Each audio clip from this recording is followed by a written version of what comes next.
Hola amigos, ¿cómo están? Soy Mayra Gracida Lome, coreógrafa y directora de la compañía de danza Adal Zona de Movimiento. Como ya se habrán dado cuenta, hemos estado haciendo unos videos especiales diferentes a lo que acostumbramos a hacer en el canal, pero creo que tienen un gran valor, sobre todo por la información que podemos estar obteniendo de nuestros invitados, que por cierto, hoy también es mi hermanito, el invitado. Hoy tenemos a Nacho Gracida, hoy de invitado. Él es un gran bailarín, es un excelente profesor, pero aunque empezamos juntos bailando ballet y danza contemporánea, fuimos compañeros bailarines en la misma compañía. Él un día decidió hacer danzas urbanas, investigar por esos lugares y quiero que él se presente, por favor.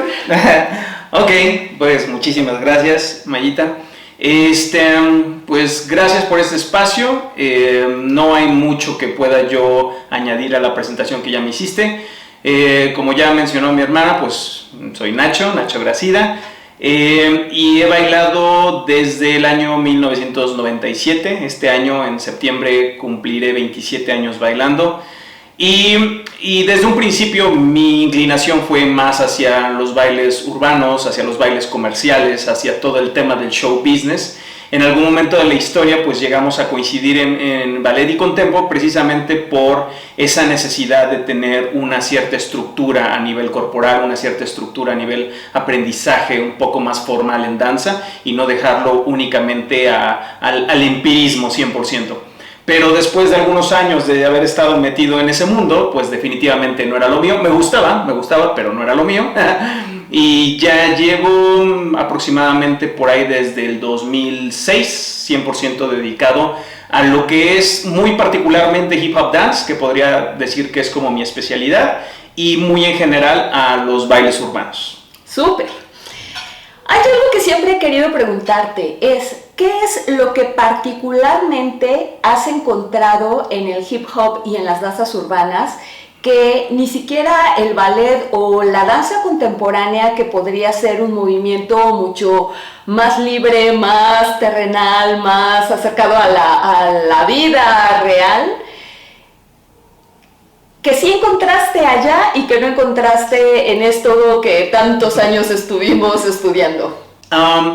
Creo que en primer lugar va un tema de gustos, ¿no? Como bien dicen, en gustos se rompen géneros. Entonces, pues, si bien había tenido yo un cierto acercamiento hacia la música clásica que, por ejemplo, se utiliza para los ballets y todo ese rollo, pero pues me gustaba más la música comercial y me gustaba más esa vistosidad, por ejemplo, de la forma de vestir de los chicos que salían en los videos musicales de los 80s, de los 90s. Me recuerdo a mí mismo pequeñito, a los 6, 7 años, viendo los videos de Janet Jackson, de Michael Jackson, de Paula Abdul, esos videos con mucho baile, todavía con mucha tendencia hacia el jazz de los años 80s, 90s, sí, pero que visualmente eran muy atractivos. O sea, siempre me llamó más la atención eso. Y además de todo eso, pues lo sentía como algo más cercano, porque si bien comentas que la danza contemporánea es algo más terrenal, algo más, no lo sé, en mi caso en particular yo lo sentía completamente ajeno. Para mí no significaba nada, para mí la música se me hacía rara, o sea, en mi caso en particular jamás encontré una conexión con la danza contemporánea en particular. Lo hacía porque pues tenía yo que bailar, ¿no? Pero en realidad jamás encontré una conexión. Con la danza clásica sí encontré una conexión y me gustaba, pero no al grado de querer dedicarme 100% a eso. Además de que yo empecé a hacer ballet ya bastante más grande. O sea, habré empezado a hacer ballet como a los 18, 19 años. Entonces, pues definitivamente esa es una carrera mucho más exigente en términos físicos, que a los 18, 19 años ya tienes que tener un nivel profesional como para salir al mundo a aspirar a ser un bailarín en esa área. Entonces, digamos que todos esos factores fueron los que más me inclinaron hacia la parte de los bailes urbanos. ¿Y tú encuentras exactamente eso, por ejemplo, con los jóvenes, con los chicos con los que empiezan a bailar y que de repente te buscan para aprender hip hop o eso que están viendo y que les llama la atención? ¿Es eso, la identificación de algo que ellos están viendo, o esa identificación con la vida real donde ellos están inmersos? ¿O qué es lo que tú descubres de cuáles son las razones por las que las personas más jóvenes deciden dar sus primeros pasitos en danzas urbanas?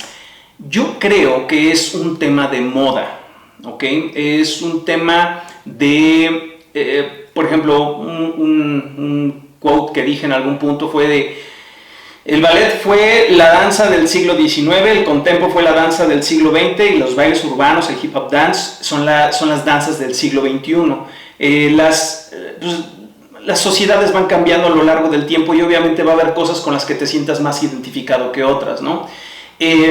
Y bien o mal, en estos tiempos con tanto bombardeo, pues desde los años 80, 90, 2000, con todo ese tema de los videos musicales, esa vistosidad, eso que lo hacía atractivo para vender, pues bien o mal las juventudes de esos tiempos lo han terminado comprando.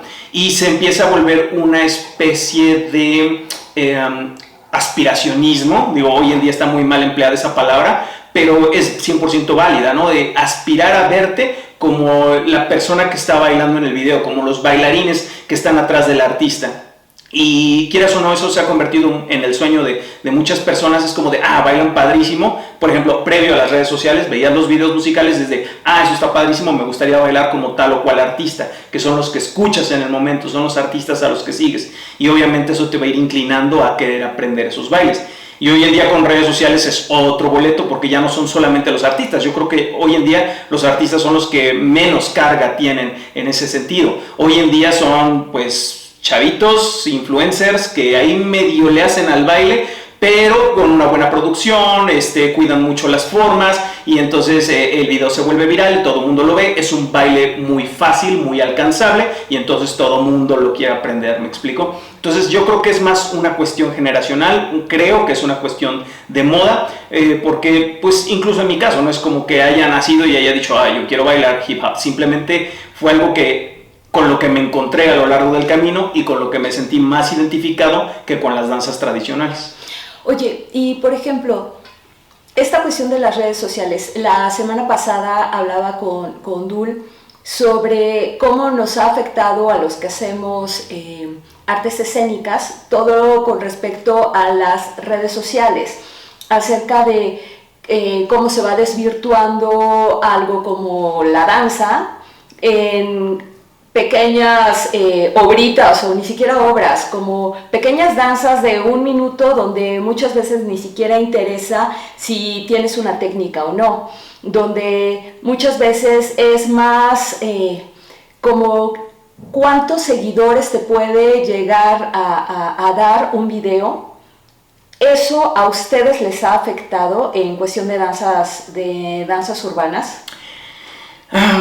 Es que es un arma de dos filos, o sea, sí nos afecta en el sentido de que de repente la gente normal, los civiles, los no iniciados en danza, creen que es muy fácil bailar y en general esa es la percepción de los no iniciados en danza, claro. O sea, todo mundo cree que baila hasta que toma una clase de danza, claro. Hasta ahí se dan cuenta.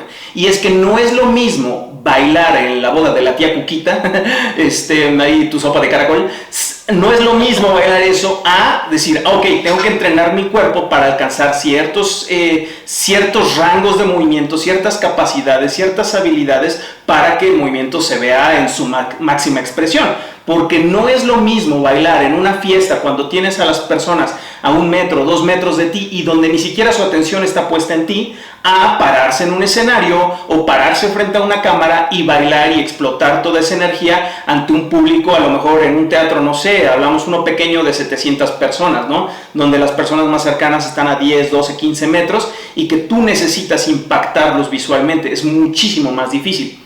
Entonces, pues eso es un punto negativo, que la gente cree que, sí, está facilito el bailecito y con que haga yo este bailecito ahí X, ya me puedo hacer popular y viral y todo eso. Y sí, está bien, te vas a hacer popular, te vas a hacer viral, pero no te vas a hacer un bailarín. Ese es el primer punto negativo.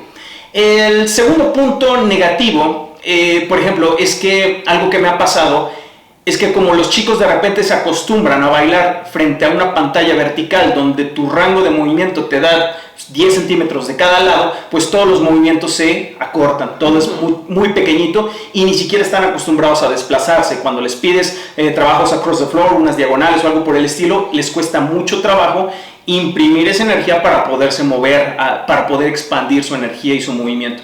Ese sería un segundo punto negativo. Sin embargo, también ahí tiene cosas positivas. El hecho de que haya tanto baile en redes sociales abre las puertas a que más gente se interese. Obviamente es como los grandes embudos de ventas, ¿no? Donde te venden ahí sus cursitos piñatones en redes y es de, sí, masterclass gratis, con tal de que lleguen 20,000 personas a esta masterclass gratis.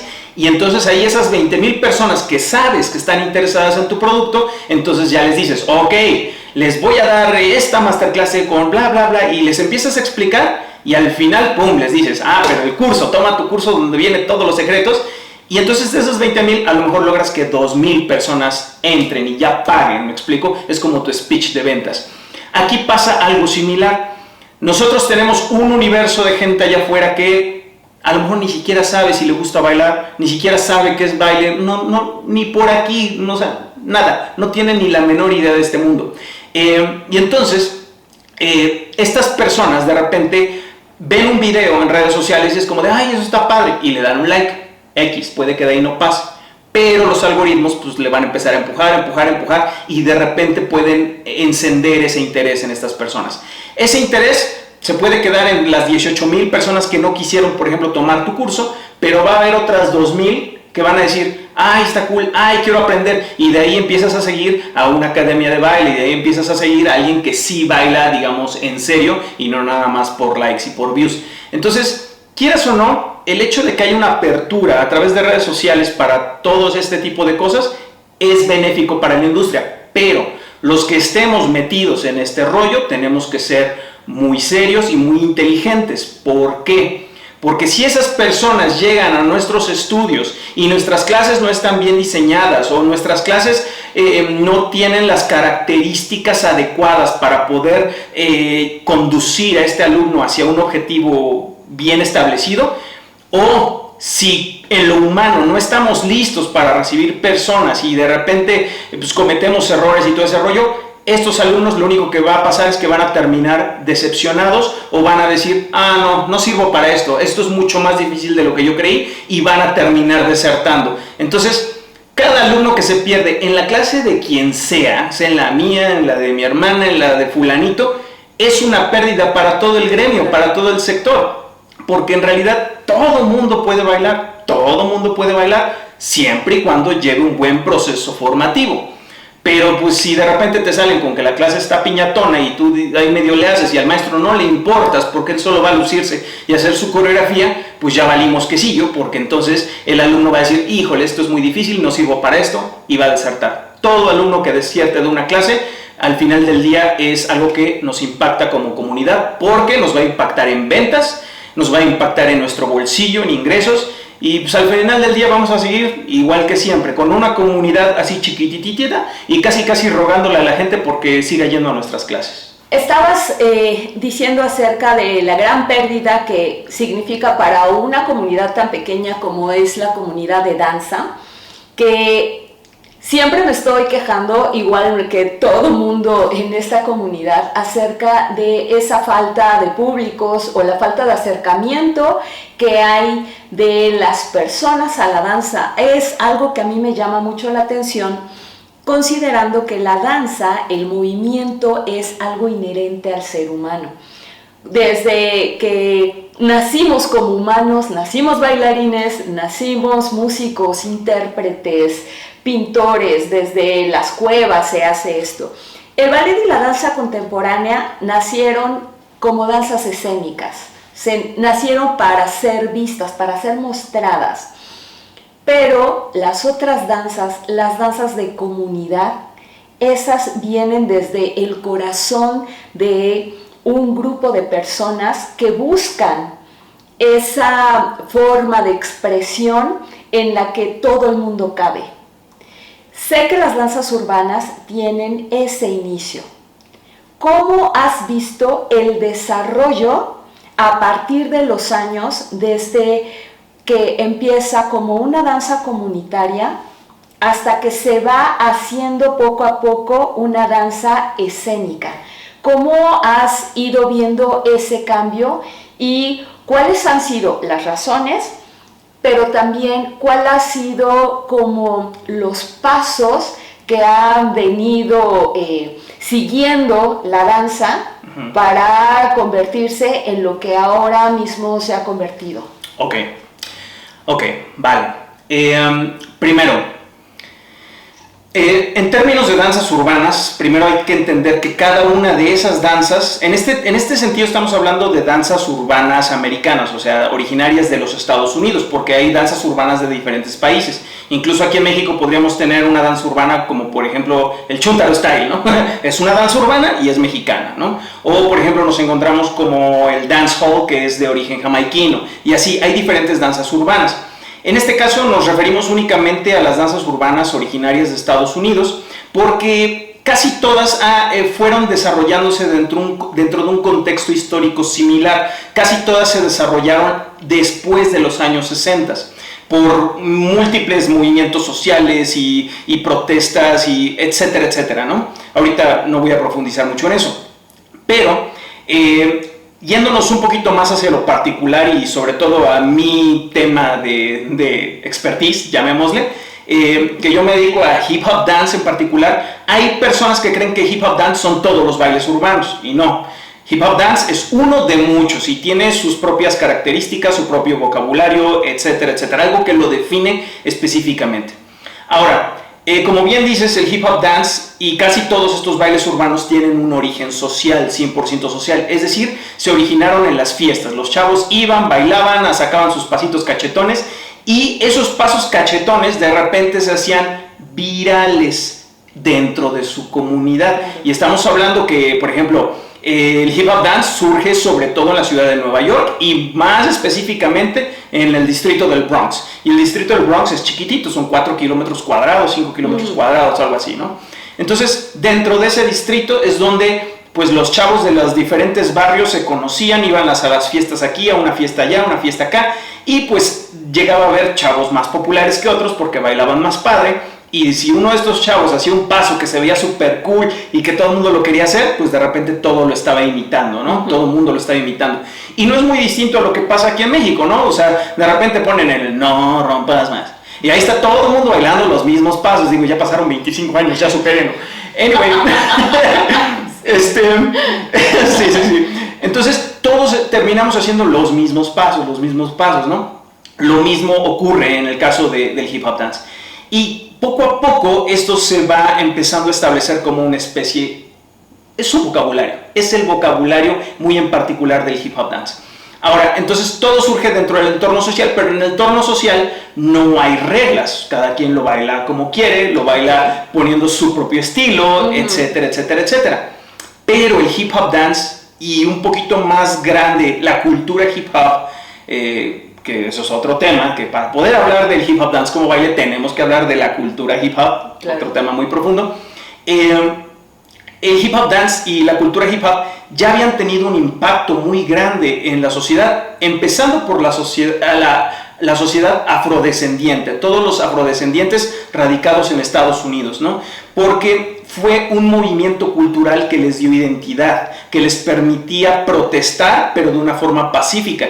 Y qué mejor aún que a través de elementos que les resultaran divertidos, algo que les gustara y que los ayudara a expresar sus emociones. Entonces, la cultura hip hop surge desde principios de los años 70, el baile hip hop dance empieza a surgir hasta principios de los años 80, o sea, no fue inmediato, sino que fue tomando su tiempo, la música fue la primera en cambiar, cuando la música cambia el baile la va a seguir y entonces ahí se empezó a desarrollar esto.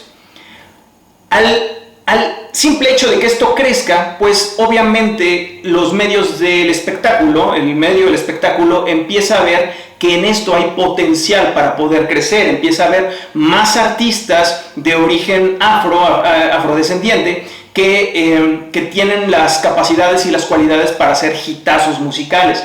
Y entonces a mediados de los 80s empiezas a ver ciertos artistas, no sé, ahorita se me viene a la mente como Bobby Brown, por ejemplo, que empieza a sacar música de New Jack Swing y un cierto rapping y todo eso, más todos los que venían de los años 70s, 80s que habían empezado con rap, etcétera, etcétera, empiezan a crear estos nuevos géneros, por ejemplo, el género musical hip hop, que se crea por una fusión de muchos elementos musicales, o por ejemplo se ponen de moda otros géneros como el Eurobeat o el hip hop, ¿cómo se llama este? Se me fue el nombre ahorita. Eurobeat y... ahorita me acuerdo. Por ejemplo, Eurobeat. Todo el mundo recuerda la canción de Pump the Jam, Pump It Up, While Your Feet Are Stomping. Ok, esa es una canción de un grupo de Bélgica, por ejemplo. O por ejemplo los de... ¿cómo se llamaban estos chicos? Black Box. Black Box. Los de tan tan ao, tan tan tan tan tan tan tan. Ellos eran italianos. A lo que voy es esto. Esto ya había trascendido fronteras y ya se estaba haciendo música en otros países, ¿me explico? Entonces también en Estados Unidos, MC Hammer, Bobby Brown empezaron a hacer música con toda esa herencia y tradición afrodescendiente, ¿me explico? Porque tenían elementos del New Jazz Swing, jazz, originalmente era jazz. Después se le cambió a Jack Swing, o por ejemplo te encuentras música con mucha carga del funk, con carga del soul, o carga de R&B, etcétera, etcétera, o todo eso que habían empezado a crear del rap en los años 70s. Y cuando tú tienes ya toda esa estructura comercial lista para salir a la luz, pues obviamente los artistas buscan verse vestidos por toda esa parte de movimiento, tanto en sus shows como en sus videos. Ahí fue donde empezamos a ver los primeros videos musicales donde había gente bailando, entre comillas, hip hop o bailes urbanos. Ahora, ¿por qué lo entrecomillo? Porque lamentablemente, si bien era una nueva etapa en expansión, era un nuevo género en expansión, pero los que tenían los billetes, los productores, pues seguían casados con sus viejas costumbres. Y estos productores muchas veces estaban renuentes a permitir que no bailarines, sino bailadores, pongamos ese término, es decir, gente que no estudió danza. Bailarines sociales. Exacto, bailarines 100% sociales, gente que venía del barrio, pues fuera a bailar en un video musical, ¿me explico? O sea, y por ejemplo esto lo pueden ver muy claro en la película Breaking de 1984. Ahí se retrata 100% este tema, ¿no? De que una bailarina de escuela conoce a dos chicos del barrio que bailan bien cool y ella dice, enséñenme, y aprende con ellos. Y de ahí quieren audicionar para un evento, un comercial, la verdad ahorita no recuerdo para qué era. Y pues obviamente los productores dicen, no, pues muchas gracias, pero no, porque esto no es lo que buscamos, ¿me explico? Ellos quieren bailarines entrenados. Y aquí es donde ocurre este gran conflicto. Las producciones de los años 80s y 90s empezaron a contratar bailarines entrenados en danza, que más o menos supieran un poquito de los bailes sociales, que los imitaran, que sacaran ahí 2-3 pasitos y vámonos. En muchas ocasiones contrataban coreógrafos digamos que del barrio, del gueto, y es de, enséñale a mis bailarines cómo hacer esto. Y por eso tenemos videos musicales como Rhythm Nation de Janet Jackson, claro, donde todo es pa, pa, pa, pa, pum, pum, pa, pa, pa. Tiene muchos elementos de locking, aparentemente de locking, pero el mismo coreógrafo que fue Anthony Thomas, él mismo decía, es de que yo no le puedo enseñar locking a estos bailarines porque no tienen el famosísimo groove, que es esa sensación, esa sensibilidad al bailar, ¿no?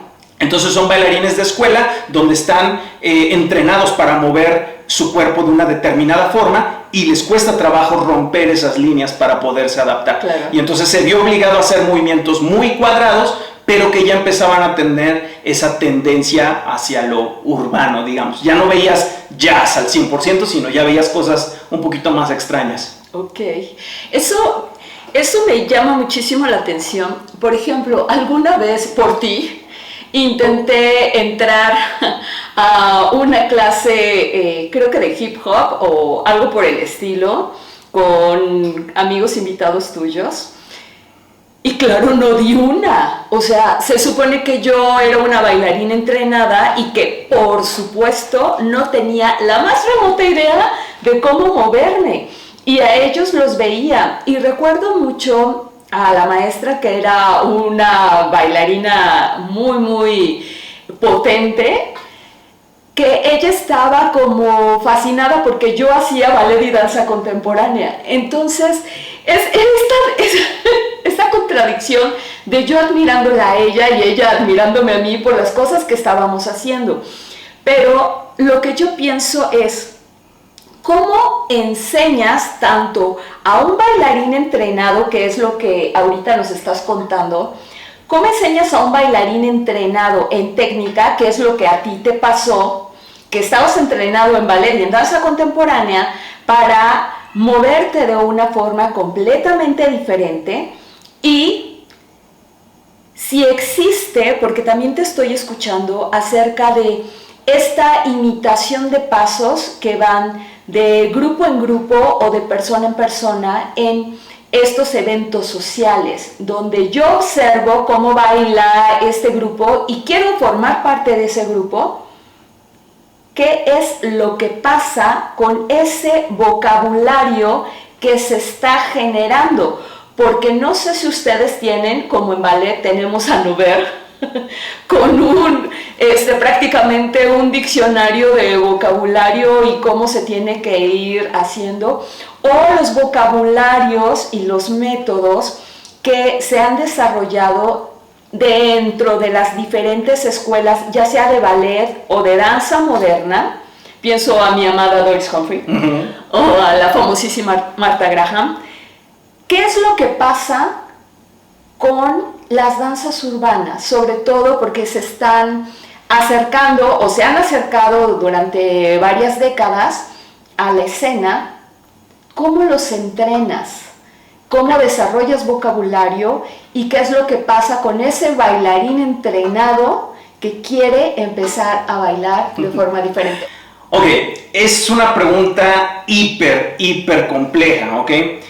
Sí, los bailes urbanos han ido acercando a la escena precisamente por su vistosidad, porque están cool, o sea, sí están padres y ves que se mueven y se tiran y hacen y deshacen, dices, órale, llama mucho la atención por tanto movimiento y eso tomó muchísimos años, o sea, todavía si tú ves los videos de Britney del año 99, 2001, por ahí, esa temporada, pues yo en esa época creía que eso era hip hop y no podía estar más equivocado. Eso no era hip hop. La mayoría de los pasos que ves son jazzeados, me explico. Es una extraña adaptación de jazz con movimientos urbanos, pongámoslo así, ¿no? No muy distinto de lo que se veía en los 80s con Janet Jackson, por ejemplo, ¿no?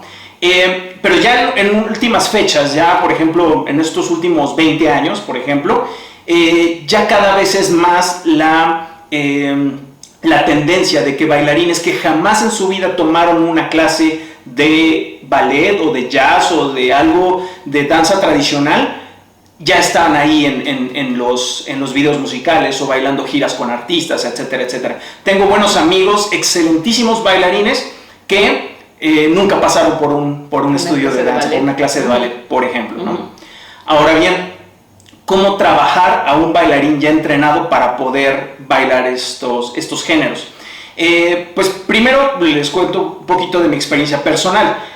Como bien dice mi hermanita, cuando yo empiezo a bailar ya en serio hip hop o bailes urbanos, me topo con la tremenda, ¿cómo llamarlo?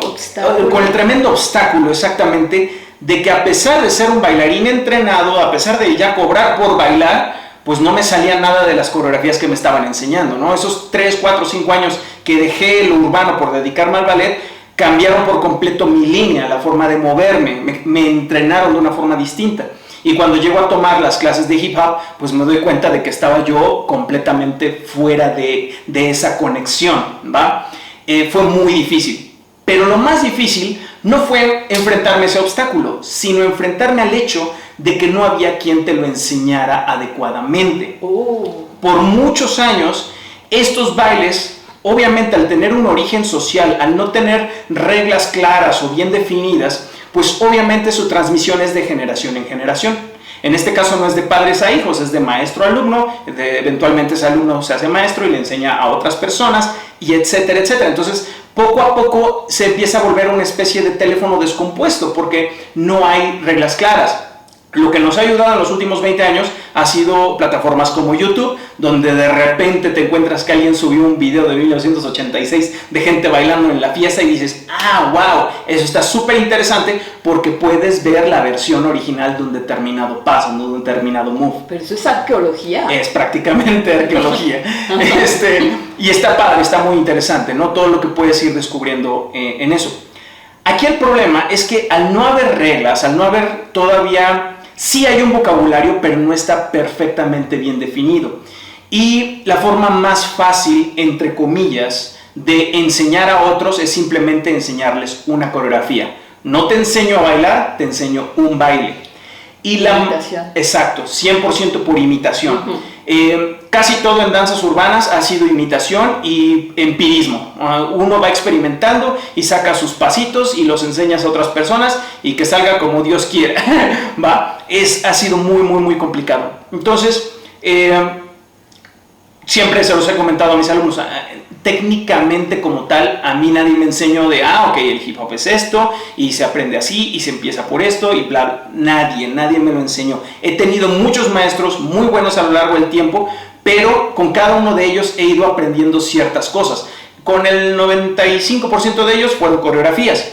Pero dentro de las clases, pues de repente llegaba a haber una frase o una palabra que te hacía conectar puntos y es como de, ok, ahora empiezo más o menos a entender esto. Pero no era como que me lo pusieran así de, ok, así se hace y así es lo que tienes que hacer.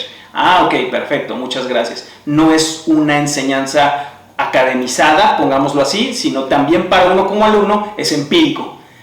En la medida en la que vas aprendiendo más coreografías, pues vas enriqueciendo un poquito tu vocabulario o vas poco a poco haciendo una mayor construcción de conexiones neuronales que te permite moverte mejor.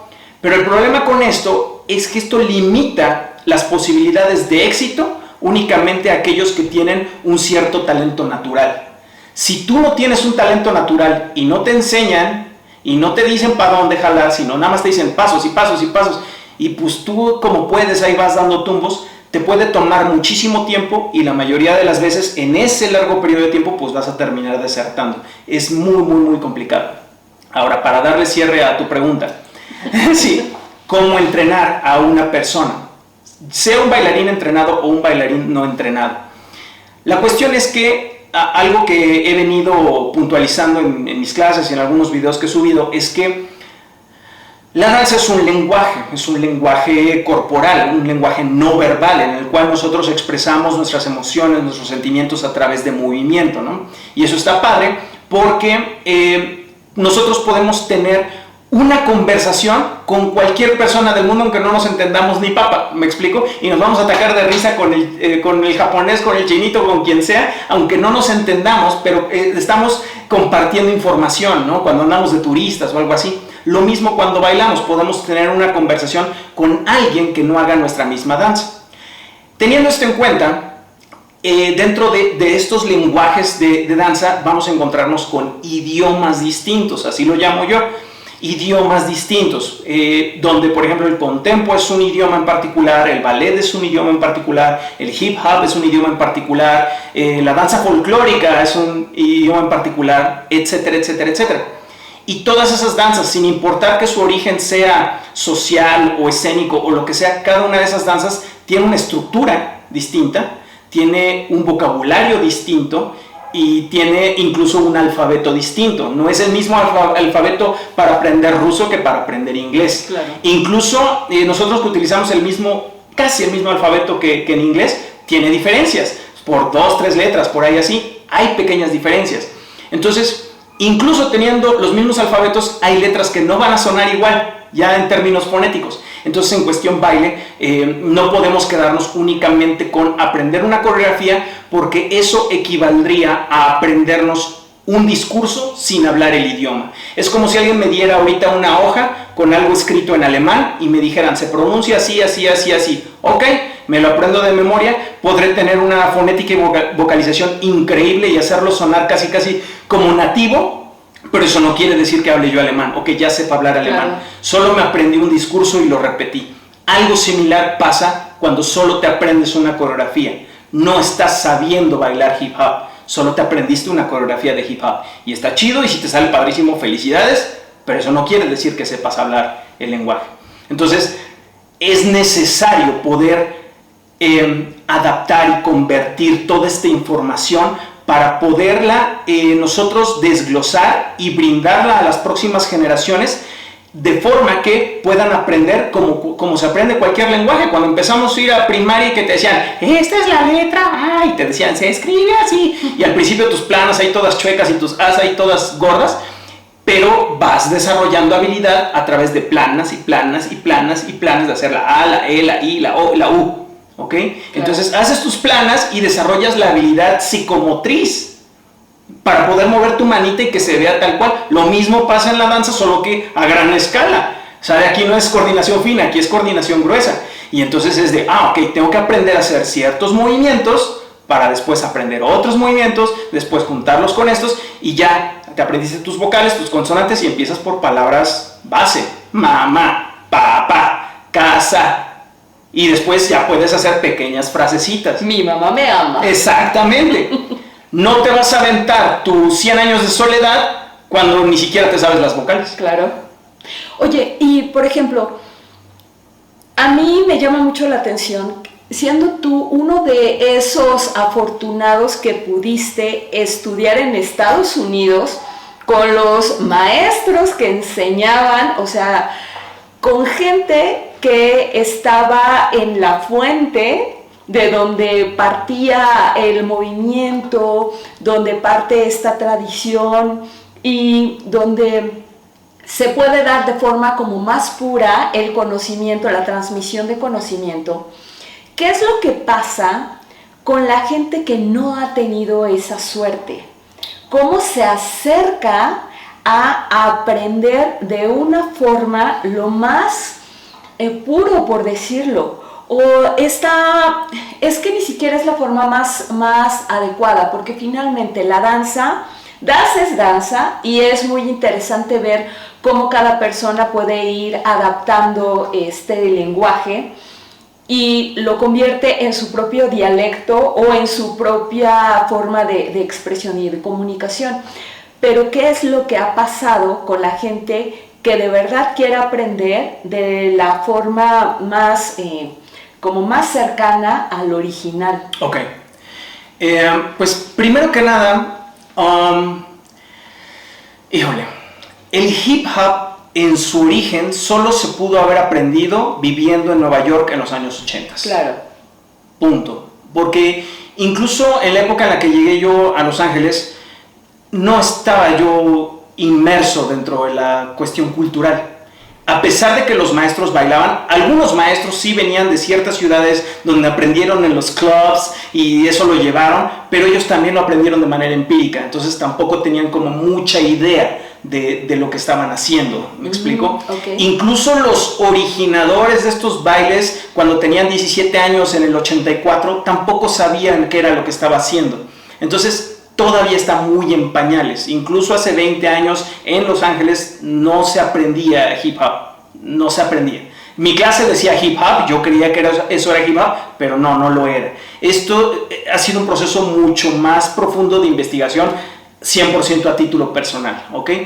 Y al momento de ir haciendo esa investigación, pues te vas encontrando con ciertas figuras que sí estuvieron en el origen y entonces puedes tener una fuente un poquito más fidedigna acerca de qué pasó o qué no pasó. Sin embargo, incluso con esos maestros es difícil porque alguna vez vi un video de YouTube de una persona que bailaba en los años 80 y estaba ahí tratando de enseñarle unos pasos a unos bailarines y nadie daba una. El maestro estaba fuera de música, fuera de tiempo y los bailarines atrás como tratando de seguirlo con cara de no sé qué estamos haciendo. Ajá. Fue muy gracioso, pero pues tiene sentido porque estos chicos que bailaron en los años 80 pues eran chicos del barrio, no eran chicos que hubieran estudiado ballet o contempo o nada. En muchos casos ni siquiera iban a la escuela, preferían andar de vagos que ir a la escuela. Entonces no eran chicos que hubieran gozado de una buena educación, llamémosle así, y para ellos simplemente era bailar y divertirse, y en ese momento no estaban pensando que 30, 40 años después se lo iban a tener que enseñar a alguien más. Entonces muchas veces han olvidado. Imagínate, si ahorita te preguntaran, ay, ¿cómo bailabas en las fiestas hace 20 años? Enséñanos. Y dices, ay, pues le hacíamos como que así, ¿me explico? No te acuerdas. Claro. Y menos ellos que era en la fiesta. O sea, llámese lo que se quiere llamar la fiesta, ¿no? Entonces es muy complicado en ese sentido. Y ojo, los chicos que hoy en día se quieren acercar a esto, pueden hacerlo. Y aquí está lo padre. El hip hop, al tener un origen social, quiere decir que tú todavía tienes la libertad, y la vas a seguir teniendo, porque eso sería lo ideal, mantener ese equilibrio, tener la libertad de bailarlo como a ti se te antoje. Que tú quieras expresar tu movimiento y que bailes y se te ocurran unos pasitos y a lo mejor te sacas algo de redes sociales, o a lo mejor tomaste una clasecita por allá y de ahí te inventas 2, 3 cosas. Claro, es libre. Pero tenemos que trazar una línea muy clara entre la parte social del hip hop y de los bailes urbanos y la parte escénica. La parte escénica sí o sí requiere de estructura, sí o sí requiere de vocabulario, sí o sí requiere de desarrollar a base de entrenamiento ciertas capacidades y habilidades físicas en los muchachos. Y a todo esto tengo que preguntarte, estaba pensando en una amiga mía que hace danza ritual chamánica de Corea, a la que le he preguntado, ¿pero por qué danza coreana? Y muchas veces nos han dicho, sobre todo cuando estudias sociología y sociología del cuerpo y estas cuestiones, que el cuerpo está, más bien, el movimiento del cuerpo está determinado en gran parte por la parte cultural, la parte social, la parte económica, porque dependiendo de dónde creces, dónde te educas, dónde te desarrollas, es la forma en la que te mueves.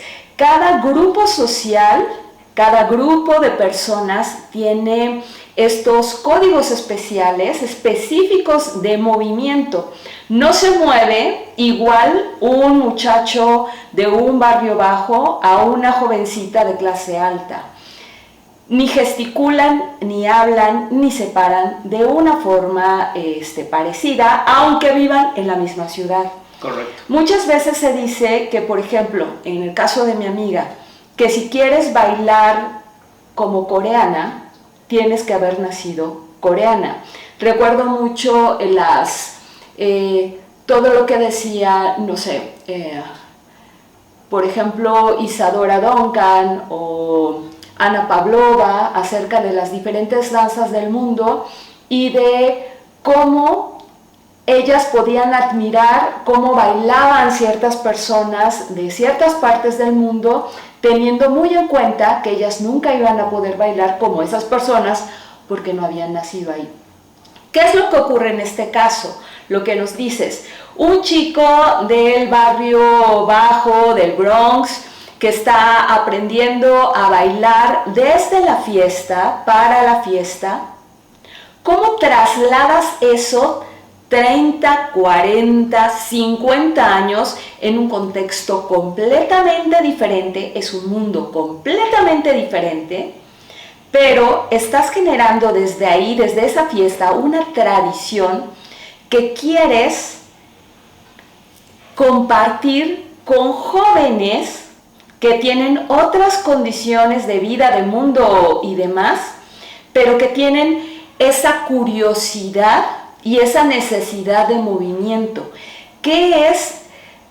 ¿Cuál es la mejor estrategia para llevar desde ese pequeño lugar del mundo a este momento, con estas condiciones? Ok, buenísima pregunta.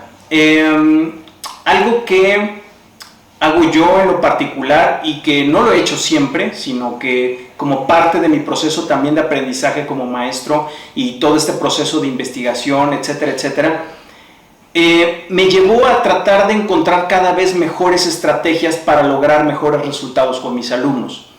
Y sin lugar a dudas, una de esas estrategias es que en algún punto de la historia mis alumnos conozcan de todo lo que hay detrás del baile. Como decíamos hace algunos minutos, si vamos a hablar de hip hop dance, antes tenemos que hablar de la cultura hip hop.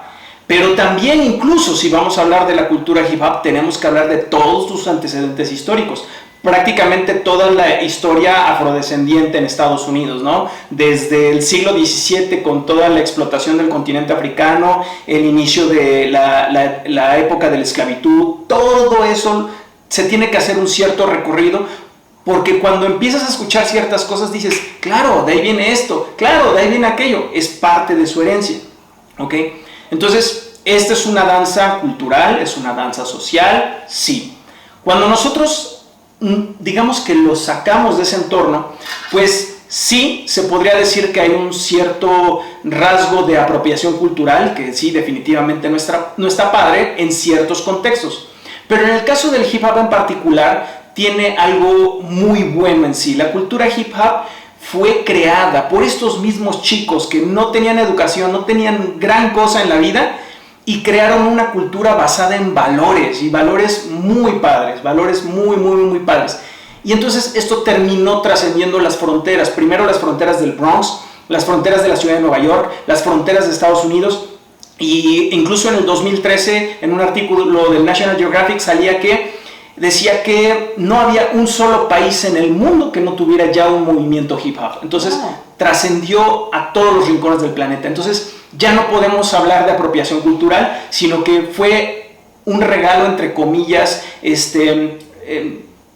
de forma, ¿cómo lo llamarías? ¿Por accidente? Ajá. Un regalo para la humanidad, y eso está padrísimo, hablando en términos de hip hop. Ahora bien, a mis alumnos los hago entender toda esa parte histórica, porque eso los empieza a meter un poquito en el mundo. Pero ojo, no los recibo en mi primera clase diciéndole, ok, abran su libro de historia en la página 49, porque se me va a ir todo el mundo, ¿no? Entonces tienes que valerte de estrategias para que los chicos poco a poco se vayan enganchando, ¿no? Por eso mucha gente utiliza las coreografías, porque es lo más visual, es lo más fácil. En una sola hora ya vas a estar bailando como tus artistas. Es divertido. Exacto, es divertido. Y no es cierto, no vas a estar bailando como tus artistas. Pero bueno, te diviertes, pasas un buen rato y todo. La mayoría de la gente busca la danza como un hobby, ¿no? Ok, está bien.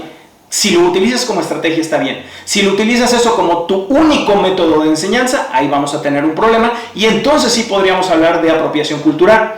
Para que no sea una apropiación cultural, nosotros tenemos que brindarle reconocimiento a todos los que estuvieron antes que nosotros. Claro. Y muy en particular a los que lo originaron, a los que estuvieron ahí en el día 1 y que a lo mejor hoy en día no se llevan ni el mínimo crédito, porque quedaron perdidos entre la multitud de una fiesta y ya nadie se acuerda ni cómo se llaman, ni qué fue de sus vidas, y ya, y punto. Y a lo mejor ellos dicen, sí, yo bailaba en los 80s, pero pues ya, X. Y ahí se acabó su historia en danza, a pesar de que fueron piezas fundamentales de la construcción de todo esto que hoy todo el mundo baila, ¿no? Uh-huh. Entonces, ¿cuál era la siguiente parte de la pregunta? Ajá, ¿cómo hago que los alumnos aprendan esto? Sí, número 1, aprendiendo un poquito de historia, pero los voy metiendo primero. Tengo ciertas prioridades dentro de mi trabajo con mis alumnos, ¿no? Y mi prioridad número 1 es que coordinen. Esa es la prioridad número 1. Ok, vas a tomar clase de baile, ok, vas a coordinar. Y les empiezo a enseñar bases de principiantes, pasos básicos, para que los alumnos vayan coordinando y se vayan adecuando al vocabulario que nosotros utilizamos dentro de Hip Hop Dance. Digamos que les voy enseñando las vocales y las consonantes, y eso lo voy trabajando. En la medida que ellos van poco a poco teniendo un poquito más de fortaleza a nivel mental y físico, en la que son capaces de moverse de tal o cual forma, empiezo a meter la parte cultural, la parte histórica, empiezo a explicarles el por qué ciertas expresiones corporales. Por ejemplo, siempre les digo, ok, colóquense de tal forma y cierran un poco los hombros. Esto no se baila estiradito, esto se baila con los hombros cerrados. Y cuando les explico el contexto de estos chavos vivían en el Bronx en los años 70. El Bronx en los años 70 era una de las zonas más peligrosas de todo Estados Unidos. En una región de 5 kilómetros cuadrados había, que se tenga conocimiento, 73 pandillas. Madre. 73 pandillas, o sea, la violencia y los robos y todo ese rollo estaba a flor de piel. Entonces estos chavos vivían en un entorno difícil, su vida era difícil, y esto va adaptando tu expresión corporal para protegerte. Claro. Entonces cierras los hombros y tu esencia se vuelve más oscura, no es tan luminosa como en el ballet, se vuelve oscura, y dentro de esa oscuridad empiezas a sacar ciertos pasos. Por eso hace muchos años, ya hace muchos años que no me lo dicen, pero hace años me decían, bailas hip hop, bailan así como todo muy rudo, ¿no? Y hacían sus manitas así. Y sí, esa es la perspectiva que podía tener la gente de fuera, pero cuando entiendes el porqué, ese contexto social en el que vivían, dices, claro. Y entonces eso te ayuda, digamos, en términos de creación de personaje, a crearte un personaje y a poder bailar de una manera más auténtica. Entonces es la parte de la expresión corporal, comprenderla. Para poder comprender esa expresión y ese código corporal, como bien mencionas, pues tienes que entender de dónde viene, cuál es su historia, quiénes fueron sus precursores, por qué bailan de determinada forma, por qué ciertos pasos se llaman de tal forma o por qué se ejecutan de tal forma. Y eso sería una enseñanza de una danza ajena a la nuestra, de una forma responsable. Claro. Eso es ser responsable con una danza que estás pidiendo prestada, porque yo no nací en el Bronx, yo no nací dentro del contexto de la cultura hip hop, también soy completamente ajeno a todo eso.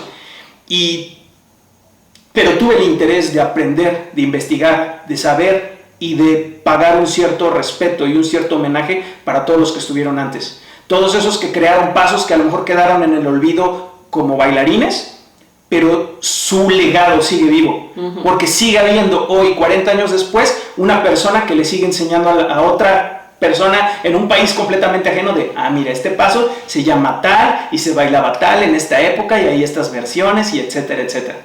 Ahí ya trascendió el legado de esa persona que pudo haber quedado completamente desconocida. Y además yo estoy completamente convencida de que el arte no tiene fronteras, no debe de tener fronteras. Somos parte de esta humanidad y que finalmente algo que tiene el arte verdadero es ese desborde de esta esencia que nos hace humanos. Y por lo tanto vamos contagiando de esa esencia a los que están alrededor, a los que nos ven, a los que nos escuchan, cuando estamos hablando desde una verdad y desde un respeto.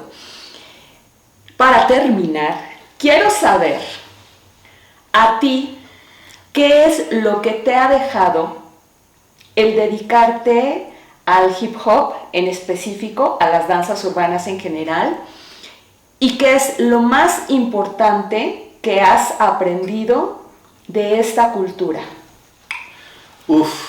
Híjole. Se avienta buenas preguntas, mi hermana. Pues, primero que nada, si algo puedo yo expresar hacia la cultura hip hop, hacia el hip hop dance, hacia los bailes urbanos, es un profundo agradecimiento, porque ha estado ahí siempre, y desde que lo empecé a aprender, pues a lo mejor no había maestros, a lo mejor no había oportunidades, a lo mejor no había como toda una estructura para decir, vas a estudiar tal cosa, ¿no? No las había, y sin embargo siempre estuvo ahí. Y como bien decía, no nací dentro del contexto y aún así he podido dedicarle a esto muchísimos años, ¿no? Me ha dado de comer todos estos años. Yo no he trabajado de otra cosa que no sea relacionada a la danza en 20 y tantos años. Y de esos 20 y tantos años, por lo menos 20 han sido exclusivamente para esto, para hip hop dance. Entonces es muchísimo agradecimiento a la cultura y a todas las personas que estuvieron antes de mí, a mis maestros, a los precursores de estos bailes, a los precursores de esta cultura, profundo agradecimiento. ¿Cuál podría ser mi mayor aprendizaje? Híjole, hay varias historias dentro de esto. Una historia en particular que me gusta mucho es la historia de Don Campbell, el creador de locking, otro baile urbano distinto, con vocabulario distinto y todo distinto. Y por ejemplo, Don Campbell no era muy buen bailarín, entre comillas. ¿Por qué? Porque en esa época, cuando él empezó a bailar en los años 60, lo que estaba de moda era el soul, y el soul era suave, y Don Campbell era todo energía y fuerza. Entonces la gente se burlaba de él. Pero Don Campbell no cedió ante las presiones de la sociedad o ante las presiones de lo que es lo normal, claro, sino que él siguió bailando como él y como nadie más. Y en la medida en la que él fue desarrollando su baile, poco a poco empezó a conquistar los corazones de las personas. Empezó a haber gente que le llamaba la atención, que le gustaba, que lo empezaron a imitar. Y por eso, hoy en día, 50 años después de eso, 50 años después, y que en paz descanse Don Campbell, seguimos bailando locking, o Campbell locking, su nombre original, ¿no? Y fue por una persona que no se dio por vencida y que a lo mejor no cuadraba con los estándares de su momento, pero que al final del día conquistó los corazones de las personas que lo rodeaban, ¿no? Eso es como uno de los grandes aprendizajes. Y otro gran aprendizaje que me ha dejado el baile hip hop como tal, el baile hip hop como tal es un baile de protesta, es un baile de diviértete sin importar qué tan fea esté tu vida allá afuera, ¿no?